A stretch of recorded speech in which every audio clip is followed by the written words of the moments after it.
Now, the greatest radio shows of all time. Suspense. The Shadow Node. Washington calling David Harding, Counter Spy. Classic radio theater. The Great Gildersleeve. Fibber McGee and Molly. Dragnet. Gunsmoke. The Lone Ranger. Now, step back into our time machine with your host, Wyatt Cox. Good evening, friends of the Inner Sanctum. Well, we're going back over 80 years, almost 90, for an early episode of Fibber McGee and Molly before they had moved to the NBC Red Network, the main network. In fact, at this point, they were still being heard on the NBC Blue Network, which would later become ABC. This episode from August 26, 1935.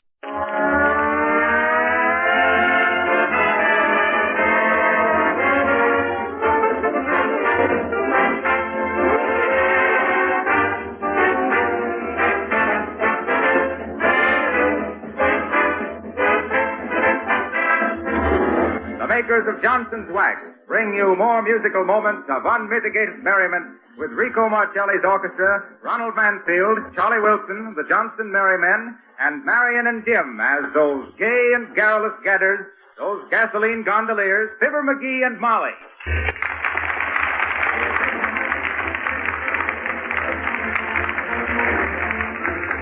Remember what the poet sang? A loaf of bread, a jug of wine, and thou? Well, that's Fibber McGee and Molly. Two loafers, bread, a jug of the motor, and thousands of miles behind them. They come inside of a new real estate development. Look, McGee, it's a carnival. Let's stop. Oh, shucks, Molly. We ain't got time to go messing around those dead carnival.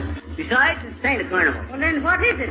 Look at the people and the flags and all. I don't know. What's the flag say on them? Well, slow down so's I can read them, ignorant. Okay. What's the sign say, Molly? I can't read them and drive, too. Oh, must be a new subdivision, McGee. It says Wistful Vista Home Site. $1 down. Buy a lot for a little. Lot of what? Build a home for the land sake. Foolish for me to then. The realest real estate you ever bought. Oh, shucks, we don't want to stop and listen to a lot of high-pressure salesmanship. Look, McGee, that sign. Where? Barbecue sandwiches and coffee free. Gotta get them brakes stick. You needn't have stopped so sudden. You near broke me neck. I know. I just happened to think. Every American citizen ought to be interested in the home building, Molly. It's the backbone of our... Go on with you, McGee. It's your wishbone you're talking about. You're wishing for a free sandwich. Oh, shucks, Molly. Hello. There's one hello too many, mister. There's only two of us. So I see. Yes, so I see. Two is the very type of citizen we want to see settle down on a little nest on this beautiful development, folks. Here's where you get a lot for a little. A home for half and contentment on every dotted line. Yes, sir, folks. What is this place now? This place, madam?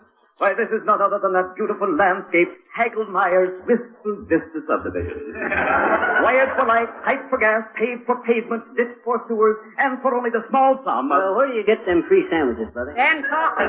Right over there, sir, at the barbecue pit. But before you avail yourself of Hagelmeyer's Wistful Vista hospitality, let me give you a short summary of our proposition here. We have probably the finest, the most economical... Come on, Molly, get out. I don't know why we can't get a mouthful and an earful at the same time.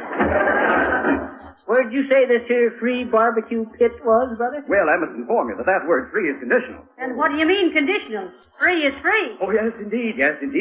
Free without the slightest reservation to those who hold tickets for the grand drawing. Grand what? What you mean, tickets for the grand drawing? Do you mean to say that you've come within 10,000 miles of Hagelmeyer's Wistful Vista without learning from every man, woman, and child the sensational details of our sales stimulant? Oh, sure. Why, sir and madam, here is opportunity itself, knocking, nay, thundering at your door. That's all I want is opportunity to sink my teeth into a Why, barbecue... for the paltry sum of only $2, sir. You buy a ticket which may bring you shelter in your declining days, a haven from the storms of the future, the dream of every solid citizen of this great commonwealth. Oh, you mean you're selling chances onto a house? A house? A house? Did you say a house, madam? Certainly I said... This is the house. The house of your dreams, madam. A cove of contentment. The realization of a lifetime's yearning. The answer to a woman's prayer. Look there. Where? There. Oh. Direct your gaze at that fine covered cottage. That marvelous modern example of the architect's art. The home of your heart's desire. Right over there. Oh, the house. Oh. Well, it is real pretty, isn't it, McGee? Oh, it's okay. Now, where did you say this here barbecue? Oh, McGee, you gotta have a ticket, the man says. It's only $2 and you have a chance to win that house a lot, too. Am I right, mister? The miserable truth. For the miserable sum of $2. What took it so miserable about $2, brother?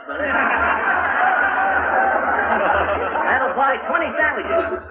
And let me tell you, brother, a hamburger in the hand is worth a house in the hat any day. Come on, Molly, we better get back Wait to our now, talk. McGee, wait. Buy me a ticket. Buy you a... What was that, Molly? You heard me, McGee. Buy me a ticket. Well, for the... You mean you spend $2? McGee, I'm starved. Say, brother, how many sandwiches are you entitled to when you got a ticket? Oh, there's no limit, sir. It's merely a gesture of hospitality on the part of the Hagelmeyer Wistful Vista Development Company. We feel that a well-fed customer is a better prospect. You mean you can eat as much as you want? Yes. Now, give me a ticket. There you are, sir. And as a friend of friend, I may say that you've never made a more intelligent purchase. It is, you mean, as one real estate man to another, brother? Oh, now, McGee, give the man his $2 and let's be eaten. Here's your $2, brother. As I was saying, I used to dabble mites in real estate myself. Tropical real estate. Oh, really? Nope, O'Reilly and McGee. O'Reilly and McGee, the part payment promoted to Panama. Used to sell banana plantations mostly. Some pineapple farms and rubber timber, but mostly bananas. Still, you should ought to seen the work we done on the pineapple plantation. But if you'll excuse me, You sir, ain't prying into my business a bit, brother. Always glad to share my experience with another real estate man. As I was saying, you should have seen the O'Reilly and McGee part payment promotion of pineapple plantation. Oh, now, McGee, the man Wants to hear about how I done her. I know. You see, brother, I was probably the leading banana land promoter in Panama at the time. Banana oil. Banana oil. No, banana land. I had me the biggest plantation of bananas onto the island of Pago Pago. Is that so? Why, even the hurricane of 1908 never fazed me. Well, Even though the lightning bust every banana tree I own right down the middle of the trunk. lightning struck every banana tree? Right down the middle. But it never disturbed me none. I just took one look at them trees, ordered a herd of Jersey cows shipped in, and set up an ice cream plant. What for? Banana splits for the export trade. Come on, Molly.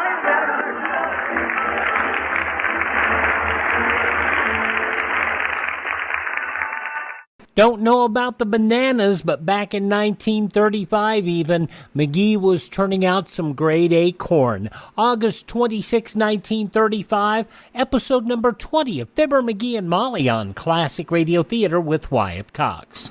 You ever make a change and then think, why didn't I do this years ago? Well, that's how people feel about switching to MediShare for their health care, especially now with inflation the way it is. People are very happy with the savings. Most families save about $500 a month when they switch. It's a huge help when prices are going up so fast in so many other areas. And MediShare's customer satisfaction rate is double that of health insurance. It's just a different experience, and people really like that. MediShare is an alternative to health insurance. It's a community of Christians who share each other's healthcare bills, and it's been going strong for over 25 years. It really is the gold standard, the most trusted name in healthcare sharing. Find out why people love it, find out why they rave about the customer service, and find out how good it feels to save some money right now. They're super easy to talk to. Here's the number, 833-34-BIBLE. That's 833-34-BIBLE, 833-34-BIBLE. In the early days, Molly had a much more pronounced Irish brogue, which was still there in the later years, just softened quite a bit. August 26, 1935, Fibber McGee and Molly. And I might say right here that if you ever wished on the moon, or just wished that your car could keep that brilliant factory finish, Johnson's Auto Wax will keep it Yes, that sir, way. Harpo. I always says that it's... Now, just a minute, Fibber. My name is Harlow, once and for all. Okay. That's once for you, and for all of me, it's still Harpo. I ever tell you about the time I had me the bee farm down in Turkey Run, Indiana? Oh, an apiary. I says bees, not monkeys. Well, sir, one day in 1906. Or no, 07 it was. I'm sorry, Fibber, but my time is... I know. Your time is my time. As I was saying, I drove into my bee farm one day and started giving the car a Johnson waxing. And I happened to lay the can of wax down by one of my hives. Oh, you had the hive. No, my bees had the hive. Oh. I had the bees. But I lays me the can of Johnson's wax down by one of the hives, and all of a sudden I see Hortense. Hortense, she was a queen bee from the Hamp's Mother honey farm next door.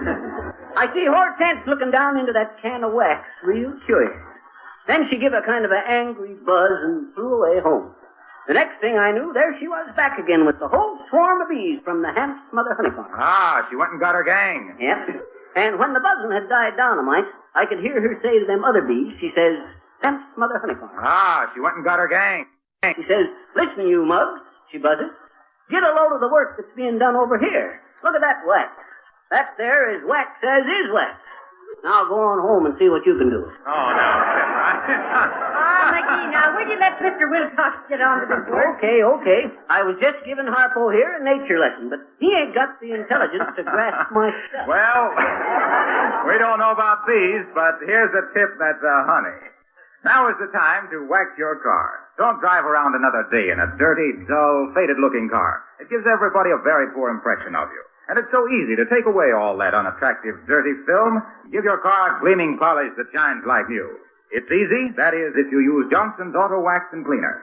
These two products are regular miracle workers. They transform your car right before your eyes. With Johnson's Auto Wax and Cleaner, the work is done in about half the usual time. You will be proud of your car when you see all the sparkle come back to the finish. It will look like it did when you first drove it out of the showroom. So go to your dealer at once and ask for Johnson's Auto Wax and Cleaner. Let me assure you that Johnson's Auto Cleaner contains no harsh abrasives. It does a miraculous cleaning job, and it positively does not harm the finish. Insist on Johnson's Auto Wax and Cleaner and save the finish on your car. Now, back to the Wistful Vista Real Estate Development. Amid the banners and bunting, barbecues and bologna, where Fibber and Molly are getting their $2 worth of sandwiches and coffee at the expense of Mr. Hagelmeyer. Well, McGee, if you're able to walk, let's be going. Oh, shucks, Molly, you might let a fella finish his sandwich. His sandwich? Yep. Go on with you, McGee. You've ate so much beef, I'll have to ride herd on you for the next 2 weeks. Shucks, you done all right yourself, Molly. I know. I ate my $1 worth in Piccaninny alone. Tear up your ticket and let's go. Hey, now, wait a minute, Molly. Shucks, I paid $2 for that there ticket. Yes, and that's $4 worth of sandwiches and coffee. You don't think you'll win a house and lot, do you? Well, you never know, Molly. Look at the number on that ticket, McGee. Where? Right on the corner there. Read it. 131,313. Well, what about it? What about it? And do you think you'll win on number 131313? There's 3 strikes on you, McGee.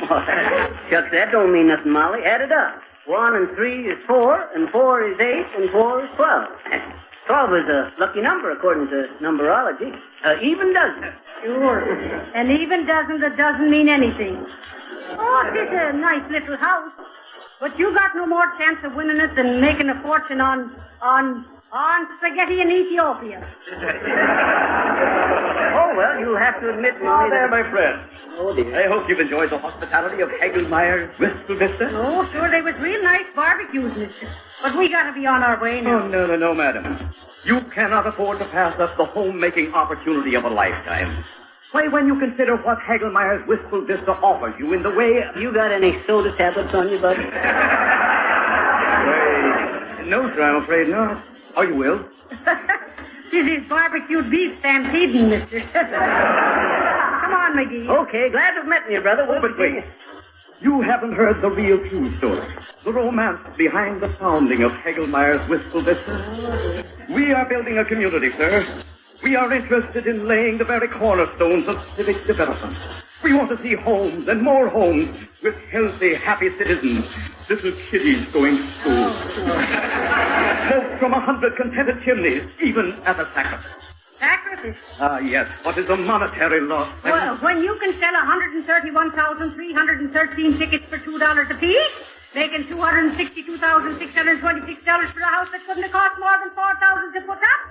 Answer me that, Mr. Sacrifice. Well, I'm afraid, madam, that... Oh, here is Mr. Hagelmeyer himself. Mr. Hagelmeyer, these good people appear a bit skeptical of the sincerity of our Wistful Vista. I want you to meet Mr. Hagelmeyer, folks. Mr. Hagelmeyer, this is Mr. and Mrs. Mr. and Mrs. McGee. What? Nothing. I was just telling Mr. Hagelsnuffer the name. Hagelmeyer, madam. Mr. Hagelmeyer will tell you all the advantages and opportunities embraced in the purchase and ownership of a little home in Hagelmeyer's Wistful Vista. And the drawing of the lucky number will be held in just a few moments now. Mr. Hagelmeyer will be more than... My, Mr. Hageltooper. Do all these people pay $2 for a few barbecues and coffee and ballyhooey? Do you mean to say that is to remark... never let it be said, well, Herman Hagelmeyer ever... Well, what do you think? You know what I think, Haggy? I think that this here is a big jiff. I think what we ought to do is Well, get out. what? You mean to say there and stand there and accuse...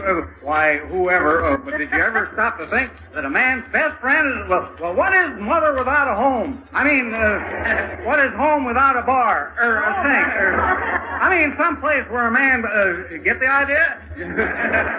just two little bums or birds in a gilded cage. Think of it, my friend. A little cottage with a big cheese. Cottage cheese. No. A million times no. Or shall we say maybe? McGee, what is this man talking about? Sounds like you got the needle in the wrong groove, Molly. Oh, what a beautiful thought. Just give a little thought to, but think of the twilight. A little home in the sticks, or rhubarb, or suburbs, covered with mortgages, or ivy, poison ivy, or no, that was, and a cheerful fire, no insurance. I mean, a fire in the fireplace, a kettle singing on the stove, or home on the range, and a little wire-haired wife, a beautiful young pup, and the kitties. Two charming little golden-haired brats. What a beautiful picture. Who says that Hagelmeyer builds bum bungalows, frame house, or stucco? I'll start to stick on my friends. Am I hearing right, Molly, or maybe I ate one sandwich too many? Oh, look, McGee, the crowd's going over there for the raffle. Come on, let's see who won. Okay, Molly. Probably be the cousin of Hagelmeyer here. Sir, you are either on Jack or injecting. Well, look. Think of owning a Toodle, title-free. A little love note, or fig note, or love nest. And remember that old limerick, poem? Let me live in the road by the side of... let me carouse by the side of... under the village oaksmith tree, the blackface... skip it.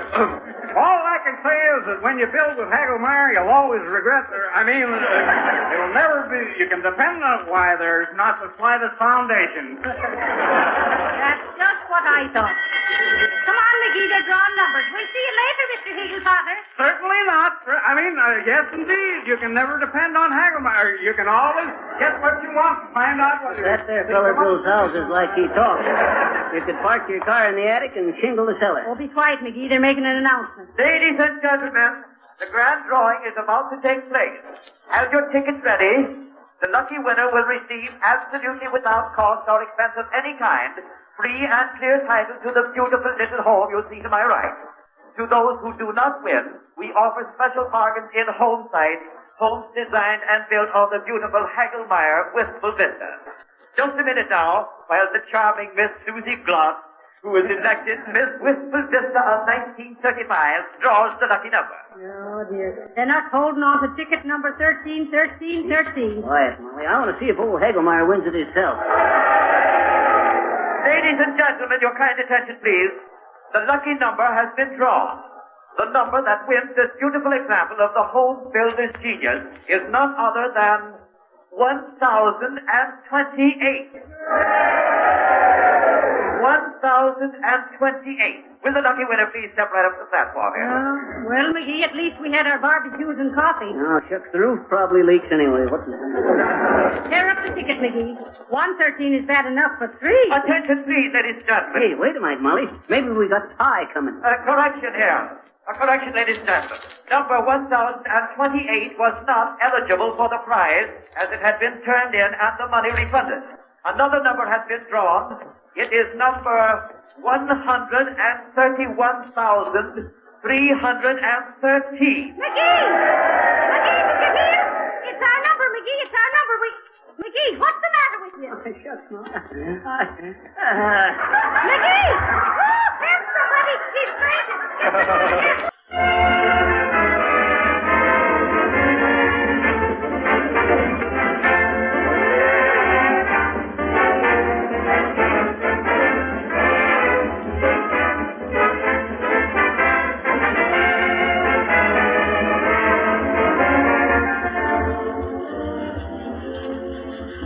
So there you are until next Monday night at this same hour on NBC. Remember, NBC. And be sure to specify the genuine Johnson's Auto Wax and Cleaner, NB Safe. Oh, and NB. This is Harlow Wilcox speaking. Good night.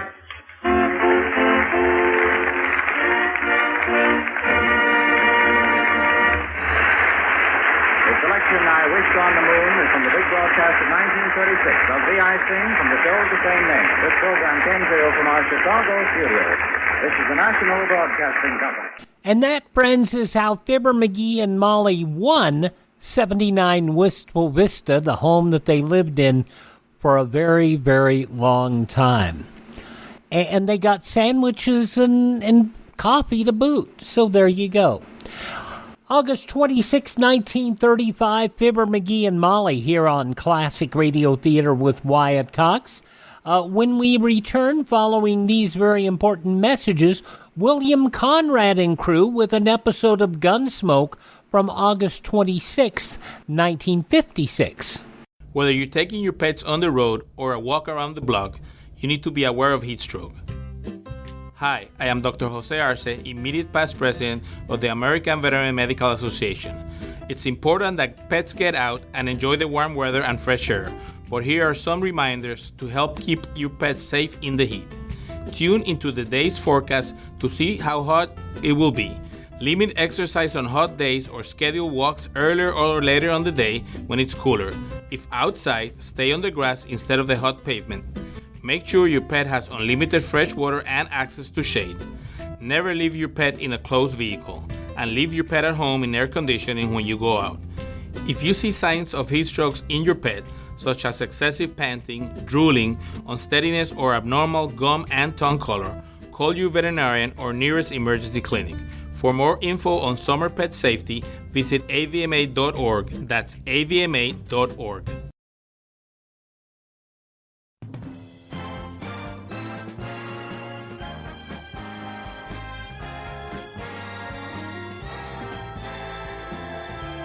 Now on Classic Radio Theater with Wyatt Cox, we head out west to Dodge City, Kansas in an episode of Gunsmoke. This episode from August 26, 1956.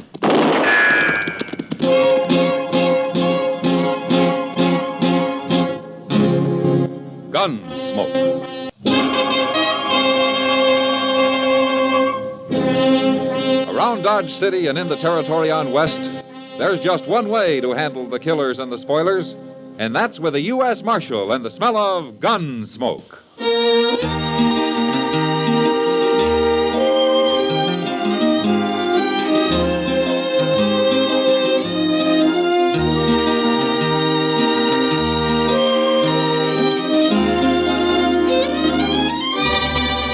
Gunsmoke, starring William Conrad. The transcribed story of the violence that moved west with young America. And the story of a man who moved with it. I'm that man. Matt Dillon, United States Marshal. The first man they look for and the last they want to meet.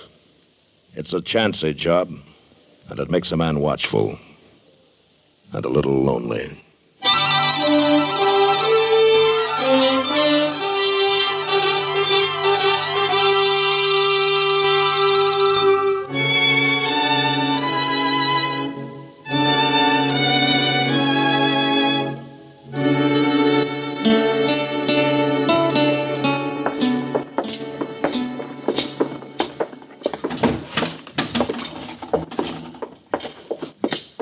Hello, Matt. Chester. Hello, Kitty. Oh, Miss Kitty. I'm looking for your partner, Kitty. Oh, Sam? Mhm. He's in back breaking out a shipment of whiskey we just got. Sit down. He'll be here in a few minutes. Okay. Sam in trouble, Matt? Oh, no, Kitty. I just wanted some information from him. It's nothing important. Well, that's good. Who are those two men? Oh, you're just listening. I don't know. They're strangers to me. That one wearing the gun, I'd like to keep a stranger. Where is the owner of this place? He don't look like he's going to make nobody happy. Hey. Excuse me. Let Sam take care of him, Kitty. Well, it's my job, too.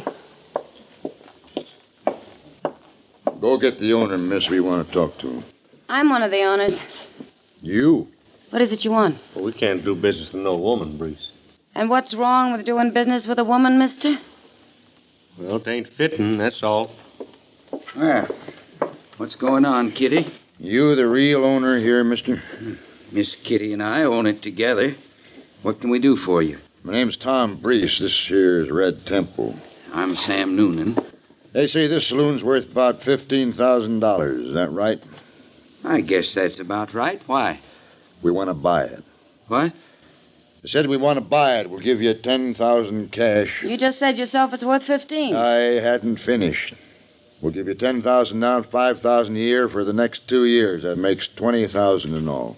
You'll give us $20,000? Go check at the bank. The first 10's on deposit there right now, and your banker, Mr. Botkin, will have the bill of sale drawn up by tomorrow morning. You're awful sure of yourself, aren't you, Breeze? Now, Kitty, all they want to do is give us $20,000. Where are you men from, anyway? Abilene. We come in on the Santa Fe this morning, and our money is good. This is kind of sudden, but $20,000? Well, what do we want to sell for, Sam? This is a good business. Sam knows a good deal, miss. You trust him. Sure, if it's legitimate, why not? Well, I don't know. Look, why don't you two talk it over, and we'll come back in the morning and settle everything. And we'll talk it over, all right. Sam can't sell without me. Oh. Well, you listen to him now. He knows what he's doing. We'll see you in the morning. Come on, Temple. He's right, Kitty. We'd be crazy not to sell at that price. I'll sleep on it, Sam. Sure, you do that.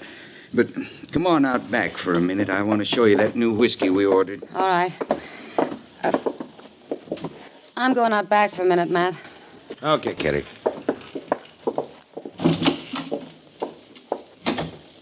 Well, I'll be doggone. What do you make of that, Mr. Dillon? Sounds like a good deal, don't it? Yeah. If, like Sam said, it's legitimate.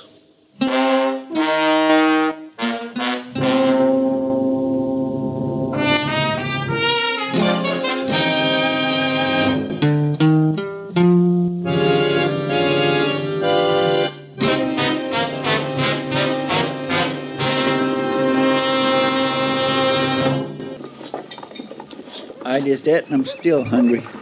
But it's a nice morning, though, ain't it, Mr. Dillon? Yeah. Nice enough to get Kitty out bright and early. What? Oh. Say, she looks mighty pretty, don't she? Mm-hmm. Good morning, gentlemen. Good morning, Miss Kitty. Well, are you in business or out, Kitty? In. I told them this morning I'm not selling. Oh? Well, how's Sam feel about it? Sam's hardly speaking to me. I'll bet. Well, what decided you? I honestly don't know, Matt. Maybe I just don't like those two. And I don't like their big hurry, either. They insist the deal has to be settled by Wednesday, day after tomorrow, no later. So I told them I needed more time, that's all. But they can't wait, so I made a definite no. Well, it's your right, Kitty. It sure is. Well, drop around later, huh? Okay. So long, Miss Kitty. Bye. Well, that's that. Yeah. Hey, look, Mr. Dillon. What? Them two fellas. You think they're fixing to follow her? It won't do him any good. When Kitty makes up her mind, she doesn't often change it. Marshal Dillon. Hello, Breeze. Temple. How'd you know our names? I've heard. Oh, through Kitty Russell, no doubt. Do you want to see me? You say you're a good friend of Kitty's. Yeah, that's right. She tell you about turning down our offer? She mentioned it, yeah. She's making a mistake, Marshal. Well, I think it's up to her what she does, don't you? Oh, sure. Maybe you could kind of change your mind. What? By Wednesday. There's $1,000 in it for you. Better take it, Marshal. I had, huh? Tell me something, Temple. Is that more or less than he's paying you? Huh? Hey, now, look here. Easy, Temple. What do you say, Marshal? I don't know what your game is, Brees, but if I find out and I don't happen to like it, you're going to be in trouble. Both of you. Come on, Temple. Yeah. We'll meet again, Marshal. Anytime.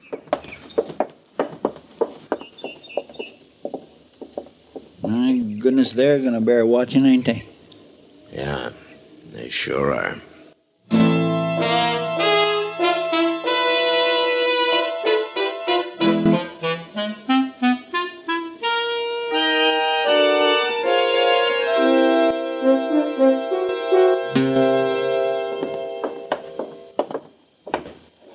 Well, this is number 9.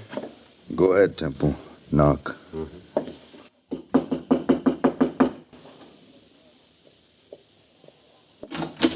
What do you want? We want to talk to you, Kitty. In private. Now, look here. Just be quiet. What do you think you're doing busting into my room Shut like up, this? else you'll get hurt. Oh, so that's it. I should have known you were nothing but a hired gun when I first saw you, Hey, Temple. you Let go of me! Hit me, I'll show you. Oh, Temple, now hold it. Leave her alone. She slapped me. I said leave her alone.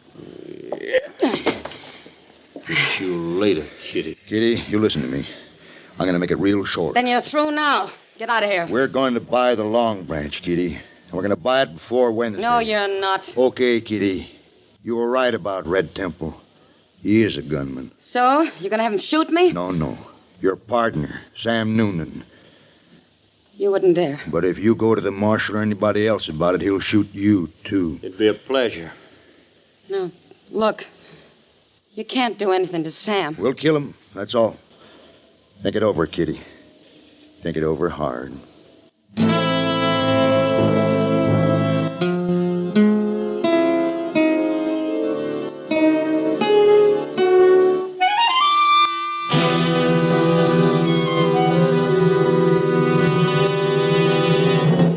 August 26, 1956, Gunsmoke on Classic Radio Theater with Wyatt Cox.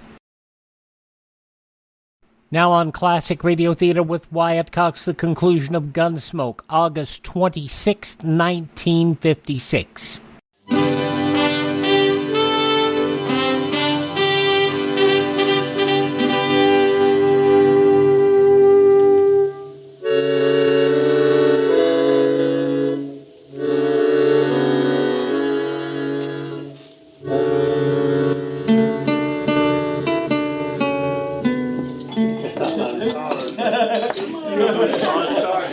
Evening, Marshal. Hello, Sam. Well, did you hear the news? Oh, what news? Kitty. She's changed her mind. We're going to sell the Long Branch after all. You are? Here, ask her.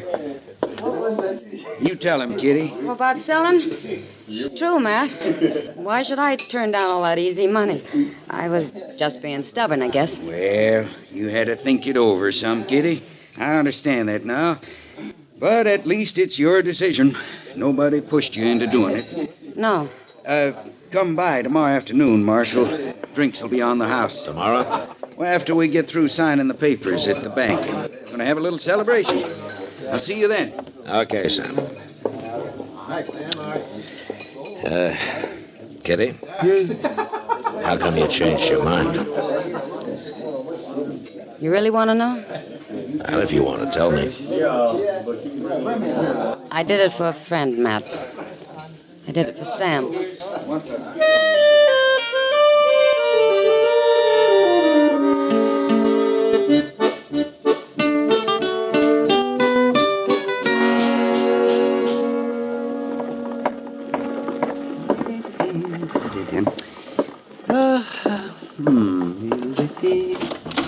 Well, good morning, Matt. It's past noon, Doc. Well, then it's time to go eat some dinner. All right, as soon as Chester gets back from the depot. Depot? You go to meet somebody? Oh, Chester meets everybody who comes in. But his excuse is that he's picking up the mail. Oh, sit down, Doc. Thank you, Matt. Oh, that's good. Say, you know, Dodge ought to put Chester on the payroll as a kind of official greeter. Yeah, he'd like that. He wouldn't either. But it's kind of funny. He welcomes them, makes them feel at home, and then you come along and look them over and run half of them back out of town again. Well, maybe that's why I'm not as popular around here as I might be. Well, lawman isn't supposed to be popular, man. Not if he's doing his job right. Yeah, I guess so. You know, practically everybody has something on his conscience, Doc. Yes, that's true. Yeah, that is. Even of me. Oh? You want to tell me about it, or wait till I find out and come after you, huh? Well, no, I'll wait. It'll kind of give you something to think about on a rainy afternoon. Okay, Doc. Mr. Dillon, Oh, hello, Doc. You here? No, I'm not, Chester. Oh, a friend of yours is in town, Mr. Dillon. I met him down at the depot. Oh, who, Chester? Glenn Horn. Do you remember him? Sure I do. He's one of the richest gamblers in Abilene. What's he doing here? He didn't say. Oh, where is he? He went to the Dodge House. He said he'd be by later. No? Glenn Horn doesn't travel for pleasure. I think I'll go see him right now.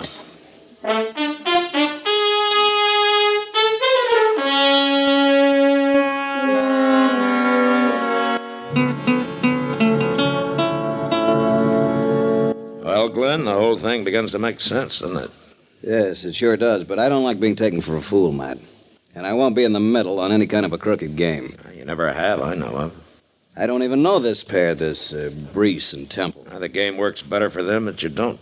I'll admit I was talking some about my plans, but I never thought anybody'd try a trick like this. Anything for $1, Glenn. I suppose you've got some fool law here against shooting people. Well, you take them back to Abilene and shoot them. I'd rather have Bill Hickok worry about it. No, I'm serious, Matt. Now, you leave the fighting to me, Glenn. If there is any. You think this Red Temple's much of a gunman? You never know till it happens. But if we handle it the way we plan, maybe there won't be any shooting. Men like them never give up easy, Matt. Well, let's find out. You ready to go? I'm ready for anything. Come on.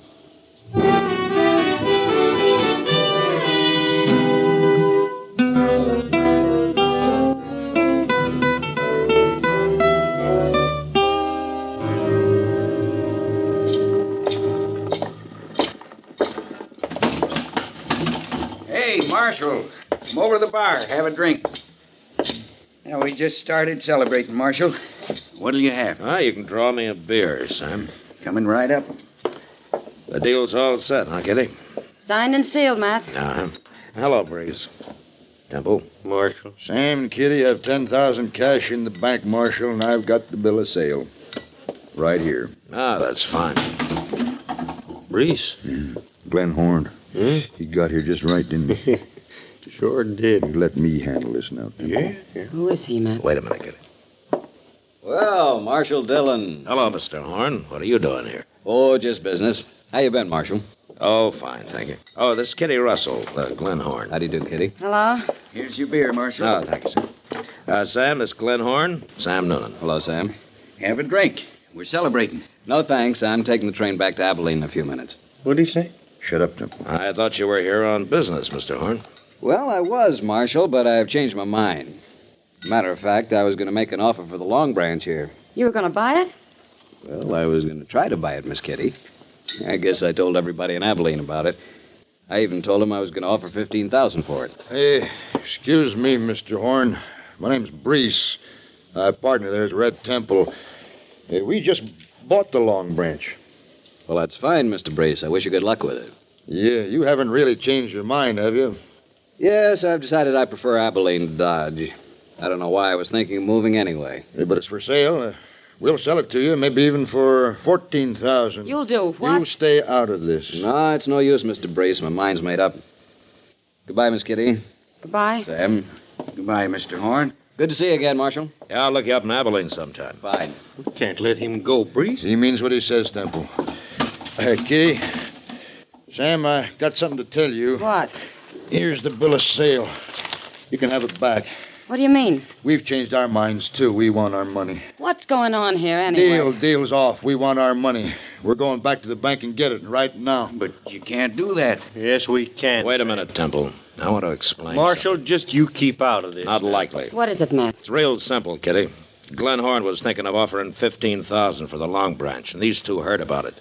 So they bought it for $10,000, and we're going to make a fast $5,000 profit on it. But they were going to pay us another $5,000 a year for 2 years. Yeah, if you could find them. Men like them can disappear pretty easy. Rotten crooks. I should have known. Forgetting something, Kitty? All right, Temple. I haven't said anything. Oh. So that's it, huh? They've been threatening you, Kitty? No, Matt. You're looking at me, Temple, and you keep looking at me. Shoot him, Temple. I'd do it, Marshal. Nobody else is armed, Temple. I guess it'll have to be me. You first, anyway.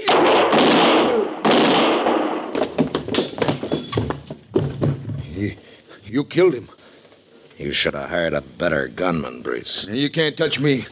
I ain't done nothing illegal. No, but you're leaving town after we go to the bank. What? You want your money back, don't you?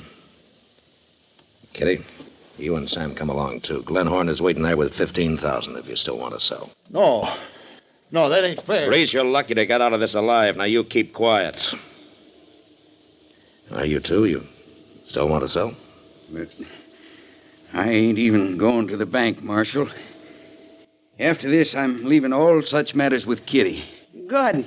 Then we're still going to be running this place, Sam. Let's go, Matt.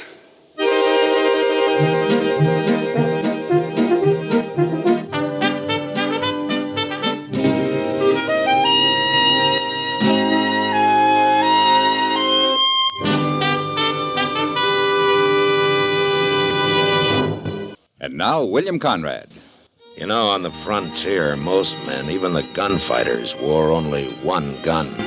Because they felt if you couldn't get the job done with 5 bullets, you shouldn't get in arguments to begin with.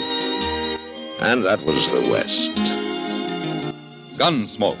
Produced and directed by Norman MacDonald, stars William Conrad as Matt Dillon, U.S. Marshal. Our story was specially written for Gunsmoke by John Meston, with music composed and conducted by Rex Corey. Sound patterns by Tom Hanley and Bill James. Featured in the cast were John Daner, Lawrence Dobkin, Vic Perrin, and Harry Bartell. Harley Bear is Chester, Howard McNear is Doc, and Georgia Ellis is Kitty. So the Long Branch will stay in good hands for some time to come. August 26th, 1956. Yours truly, Johnny Dollar, here on Classic Radio Theater with Wyatt Cox. Thank you so much for listening. Please thank this station and support their advertisers. It is their kindness and courtesy that allows us to be with you each and every time we roll around here on your favorite radio station. Now, if you miss a day, you don't have to miss a single show. Our shows are always available through our webpage at classicradio.stream. There you can stream our shows on demand. You can learn more about building a classic radio collection of your own. You can also find a link to podcast sites where you can download our shows to your computer or stream them from your phone. And you can also find our social media links. You can contact me, and you can also buy me a coffee. And that buy me a coffee money goes toward acquiring brand new collections of great old classic radio theater programs. That's at classicradio.stream. Thanks for tuning in. Tell all your friends the great radio shows are right here at this spot on the dial. Classic Radio Theater with Wyatt Cox, right here on your favorite radio station.